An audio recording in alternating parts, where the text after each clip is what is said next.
বাল্য বিবাহটো বন্ধ হ'ব লাগে সেই কথাটোতো ছ'চিয়েল এটা জাগৰণ হ'ব লাগিব, সামাজিক এটা জাগৰণ। এই কথা বতৰাবিলাক আমি ভাবোঁ যে আগৰ যিবিলাক হ'ল সেই কথা বতৰাবিলাকত আপোনালোকে আইন কানুনৰ কথাবিলাক আছে, সকলো ক্ষেত্ৰত মুখ্যমন্ত্ৰী ডাঙৰীয়া সমান চকুৰে চোৱা নাই। মই অনুৰোধ কৰিম যে এই কথাবিলাক এতিয়া চৰকাৰৰ দায়িত্ব যে কি কাৰণে আপোনাৰ এতিয়া বাল্য বিবাহ হৈছে, এই কথাবিলাক কোন কোন ক্ষেত্ৰত আপোনালোকে মানুহবিলাক সজাগতাৰ সৃষ্টি কৰিব লাগে, সেইটো এটা চৰকাৰৰ দায়িত্ব। চৰকাৰৰ বিফলতাটো কেৱল এৰেষ্ট কৰি পুলিচৰ ৰঙা চকু দেখুৱাবলৈ নোৱাৰে। এনেকুৱা ধৰণৰ এটা জাগৰণ আহিব লাগিব, আমিও তাৰ পক্ষত থাকিম যে বাল্য বিবাহ আপোনাৰ ৰোধ কৰিব লাগে, বাল্য বিবাহ হ'ব নালাগে। সামাজিক বাতাবৰণটো আপোনাৰ তেনেকুৱা ধৰণৰ হৈছেনে নাই? মুখ্যমন্ত্ৰী ডাঙৰীয়াই বেলেগ কাম কাজত লাগি থকাৰ কাৰণে কেৱল পুলিচৰ ৰঙা চকুৰে এই কথাবিলাক সমাধান কৰিব নোৱাৰে। মানে কেৱল পুলিচ দি পেলাই এতিয়া পুলিচ দুটা পুলিচ হৈছে, এটা পুলিচ হৈছে আমাৰ যিখিনি আপোনাৰ একেবাৰে ইতিহাস বহিত অসম পুলিচ, আৰু এটা পুলিচ হৈছে তেওঁৰ নিজৰ পুলিচ। আৰু সেইকাৰণে তেওঁ বোধহয় এইবাৰ পঞ্চায়ত ইলেকশ্যনত দুটা ভাগত বিভক্ত কৰিব কৈছে, কাৰণ অসমৰ গোটেই পুলিচখিনি তেওঁৰ বিশ্বাসত ল'ব পৰা নাই। তেওঁৰ যিখিনি পুলিচ সেইখিনিক পেলাই এটা কৰিব, আৰু সেইখিনি হৈ যোৱাৰ পিছত বোধহয় সেইখিনিকে আকৌ আনি পেলাই যিটো চামগুৰিত কৰিলে আকৌ বেলেগ জেগাত কৰিছে। চামগুৰিত 3 দিনৰ আগতে আপুনি 54জন পুলিচ ট্ৰান্সফাৰ কৰিছে, আকৌ সেই 54জনে যেতিয়া গোটেইখিনি তেওঁলোকৰ কথা শুনা নাই 3 দিনৰ ভিতৰত আকৌ বেলেগ পুলিচ তেওঁ ট্ৰান্সফাৰ কৰিছে। গতিকে গোটেই পুলিচৰ যিটো ঐতিহ্য, যিটো মান মৰ্যাদা সন্মান আজি হিমন্ত বিশ্ব শৰ্মা চৰকাৰে, হিমন্ত বিশ্ব শৰ্মা ডাঙৰীয়াই সেই কথাখিনি কুলষিত কৰিছে। এই কথাবিলাক আজি কেৱল পুলিচৰ ৰঙা চকুৰে এই সমাজৰ ব্যাধিবিলাক নাইকিয়া কৰিব নোৱাৰে। সমাজৰ সকলোকে বিশ্বাসত লৈ, সকলো জাতি জনগোষ্ঠীক বিশ্বাসত লৈ কোনবিলাক অঞ্চলত বেছি হৈছে সেই কথাবিলাক চাই, কোনবিলাক অঞ্চলত সেই ধৰণৰ এটা ছ'চিয়েল এটা সামাজিক এটা আপোনাৰ প্ৰচাৰ কৰিব লাগে সেই কথাবিলাকলৈ চাই যদি সঁচাকৈ তেওঁ ৰাজনৈতিক চিন্তাধাৰা উদ্ধত ৰাখি সামাজিক ব্যাধিবিলাক নাইকিয়া কৰিব খুজিছে, তেতিয়াহ'লে সেই কথাবিলাকত বেছি মন দিবৰ কাৰণে মুখ্যমন্ত্ৰী ডাঙৰীয়াক অনুৰোধ কৰিছোঁ। প্ৰথম কথা হ'ল যে আমাৰ ষোল্লসংখ্যক দ্বিবাৰ্ষিক অধিৱেশন এইবাৰ উত্তৰ অসমৰ তেজপুৰত অনুষ্ঠিত কৰা হৈ আছে, আৰু ৰাইজে যথেষ্ট মৰম আৰু সহায় সহযোগিতা আমাক আগবঢ়াইছে। এইকাৰণে মই তেজপুৰবাসী ৰাইজৰ লগতে সমগ্ৰ অসমৰ ৰাইজক আন্তৰিকভাৱে ধন্যবাদ জনাইছোঁ। আৰু আজি দ্বিতীয় দিন আমাৰ মুকলি সভা অনুষ্ঠিত হ'ব, আৰু এই মুকলি সভাত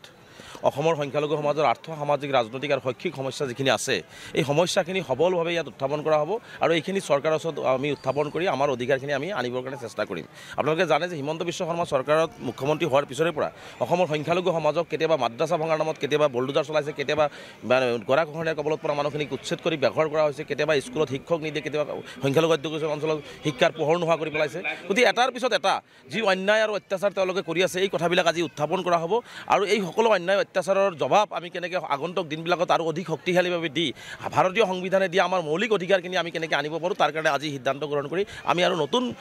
উদ্যমেৰে নতুন শক্তিৰে আমি আগবাঢ়ি যাবলৈ সক্ষম হ'ম। গতিকে আজি এই কথা বতৰালৈ আজি অসমৰ বিভিন্ন প্ৰান্তৰ কেলকাতা বা দিল্লী, অসমৰ বিভিন্ন প্ৰান্তৰ বুদ্ধিজীৱী সাহিত্যিক সকলোকে আমি আমন্ত্ৰণ কৰিছোঁ। আমাৰ কথাখিনি আমি মুকলিকৈ উত্থাপন কৰিম, তেওঁলোকৰ পৰা দিহা পৰামৰ্শ বিচাৰিম, আৰু আমি আশাবাদী যে আজিৰ মুকলি সভাৰ যিখিনি প্ৰস্তাৱ হ'ব, যাৰ আমাৰ স্কুল নাই, আমাৰ ৰাস্তা ঘাট নাই, আমাৰ ভূমিৰ পট্টা নাই, চৰৰ মাটিৰ পট্টা নাই, আজি চাকৰি বাকৰিৰ ক্ষেত্ৰত বৈষম্যমূলক নীতি কৰা হৈছে, আজি অন্যায়ভাৱে মানুহৰ ওপৰত বলডোজাৰ চলাই দিয়া হৈছে, এই কথা বতৰাবিলাক লৈ পৰৱৰ্তী পদক্ষেপ আমি হিমন্ত বিশ্ব শৰ্মাৰ চৰকাৰৰ বিৰুদ্ধে কেনেকৈ পদক্ষেপ লৈ আগন্তুক দিনত শক্তিশালীভাৱে আমি আমাৰ কামখিনি কৰি যাব পাৰোঁ তাৰ কাৰণে আমি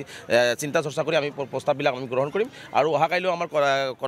বিভিন্ন প্ৰগ্ৰাম থাকিব, সাংস্কৃতিক শোভাযাত্ৰা থাকিব, প্ৰতিনিধি সভা থাকিব। গতিকে মই সকলোকে আমাৰ শেষৰ কাৰ্যসূচীলৈকে সকলোৰে সহায় সহযোগিতা কামনা কৰিছোঁ। মই পুনৰবাৰ অসমবাসী ৰাইজক আৰু আমচুৰ অসমৰ বিভিন্ন প্ৰান্তৰ পৰা অহা যিসকল প্ৰতিনিধি আছে সকলোৱে ইয়ালৈ আহিছে, সকলোকে মই আন্তৰিকভাৱে ধন্যবাদ আৰু কৃতজ্ঞতা। অতি গৌৰৱৰ কথা যে প্ৰথমবাৰৰ বাবে তেজপুৰৰ এই অঞ্চলত ৪৬ বছৰ মূৰত আমি কেন্দ্ৰীয় অধিৱেশন এখন পাইছোঁ। এইখন ১৬ সংখ্যক কেন্দ্ৰীয় অধিৱেশন এইবাৰ তেজপুৰৰ ভোমোৰাগুৰিৰ আমতলা খেলপথাৰত আয়োজন কৰা হৈছে, আৰু ৩ দিনীয়া বৰ্ণাঢ্য কাৰ্যসূচীৰে আয়োজন কৰা হৈছে। ২১, ২২, ২৩ ডিচেম্বৰ আজি দ্বিতীয়টো দিন, আৰু আজি দ্বিতীয়টো দিনত আজি মুকলি সভা হ'ব, য'ত মুকলি সভাত আমাৰ কেন্দ্ৰীয় সমিতিৰ সমূহ বিষয়ববীয়াৰ লগতে সদৌ অসমৰ জিলা সমিতিৰ বিষয়ববীয়াও আহি ইয়াত উপস্থিত হৈ আছে, বিভিন্ন আঞ্চলিক কমিটিৰ বিষয়ববীয়া আহি ইয়াত উপস্থিত হৈছে, লগতে শোণিতপুৰৰ লগতে সমগ্ৰ অসমৰ বিভিন্ন স্থানৰ পৰা ইয়াত ৰাইজ এতিয়াও আহি আছে। আমি আশা কৰিছোঁ ইয়াত বহু হাজাৰ লোক ইয়াত সমবেত হ'ব, আৰু আমাৰ মুখ্য অতিথি হ'ল ৰবীন্দ্ৰ ভাৰতী ইউনিভাৰ্চিটিৰ প্ৰবক্তা সুৰঞ্জন মিদ্ৰে ডাঙৰীয়া, তেওঁ ইতিমধ্যে আহি পাইছে। আমাৰ সুপ্ৰিম কোৰ্টৰ advocate on record Fuzail Ahmed Ayubi ডাঙৰীয়াও আহি ইতিমধ্যে উপস্থিত হৈছে। কামৰুজ জামান ডাঙৰীয়া তেওঁ কলকাতাৰ, তেওঁ এজন সংখ্যালঘু গণ আন্দোলনৰ এজন যুৱ নেতা হয় বেংগলৰ তেওঁ আহি উপস্থিত হৈছে আমাৰ NRCৰ লগত জড়িত থকা জমিয়তৰ ভাইচ প্ৰেচিডেণ্ট তথা প্ৰাক্তন মন্ত্ৰী আৰু বৰ্তমানৰ সাংসদ ৰকিবুল হুছেইন ডাঙৰীয়াও ইয়াত উপস্থিত থাকিব এনেধৰণৰ বিভিন্ন বৰণ্য ব্যক্তিৰ দ্বাৰা আজি এই মঞ্চখন সজাই তোলা হ'ব আৰু তেওঁলোকে সমগ্ৰ অসমতে আজিৰ যি স্বৈৰাচাৰিতা চলি আছে এই চৰকাৰৰ যি সংখ্যালঘুৰ ওপৰত ৰাজনীতি কৰাৰ চলত তেওঁলোকৰ ওপৰত যি অত্যাচাৰ কৰা হয় আৰু এটা পলাৰাইজেশ্যন এটা বিভাজনমুখী যি ৰাজনীতি কৰা হয় তাৰ আমি প্ৰত্যুত্তৰ আজি ইয়াত দিম আৰু লগতে আমি এটা কথা স্পষ্টকৈ কৈ দিব বিচাৰোঁ আজি কিছু চক্ৰই এই মুকলি সভাখন যেনে তেওঁলোকে ব্যৰ্থ হয় ইয়াত যেনে মানুহ সমাবেত নহয় তাৰ বাবে কিছুমান প্ৰচেষ্টা লোৱাও আমি দেখা পাইছোঁ সেইখিনি প্ৰচেষ্টাও আজি আমি ইয়াত ব্যৰ্থ কৰি দেখুৱাই দিম কাৰণ সংখ্যালঘু জনগণক কোনোবাই যদি অৰুণোদয় দিম বুলি কৈ আমচুৰ পতাকাৰ তলৰ পৰা আঁতৰাব বিচাৰে তেতিয়াহ'লে সেইটো সম্ভৱ নহ'ব আজি সংখ্যালঘু জনগণৰ গৌৰৱ আৰু স্বাভিমান প্ৰতিষ্ঠা কৰিব এই আমতোলা খেলপথাৰত তেওঁলোকে সেই যে হাজাৰ হাজাৰ লোকক যে উচ্ছেদিত কৰিছিল তেওঁলোকৰ যে ভগ্নীসকল তেওঁলোকৰ যে ভাতৃসকলে মুকলি আকাশৰ তলত জীৱন যাপন কৰিব লগাত পৰিছিল অঘৰী জীৱন যাপন কৰিব লগাত পৰিছিল আজি তাৰ প্ৰত্যুত্তৰ দিয়া হ'ব তেওঁলোকৰ যে মছজিদ মাদ্ৰাছাৰ ওপৰত আক্ৰমণ কৰা হৈ আছিল তাৰ প্ৰত্যুত্তৰ আজি দিয়া হ'ব সংখ্যালঘু জনগণই আজি যি তেওঁলোকৰ সাধ্যৰ ওপৰৰ পৰা লৈ তেওঁলোকৰ তেওঁলোকৰ ধৰ্মৰ ওপৰত প্ৰত্যেকটো বস্তুত যি ইণ্টাৰফেয়াৰ কৰে এই বৰ্তমান চৰকাৰ তথা প্ৰশাসনে তাৰ ওপৰত কিন্তু আজি ইয়াত আমি আলোচনা কৰি আৰু ইয়াৰ ৰাইজে একে স্বৰেৰে ক'ব যে আমি সংখ্যালঘুৰ হিতৰ বাবে সংখ্যালঘু জনগণৰ বাবে আমি এই আমচুৰ পতাকাৰ তলত থিয় হৈ কাৰণে একেলগে আমি ক'ম জীয়াইও একেলগে থাকিম মৰিমো একেলগে কিন্তু কেতিয়াও এই হিমন্ত বিশ্ব শৰ্মা ডাঙৰীয়াৰ এই যি হিটলাৰী শাসনৰ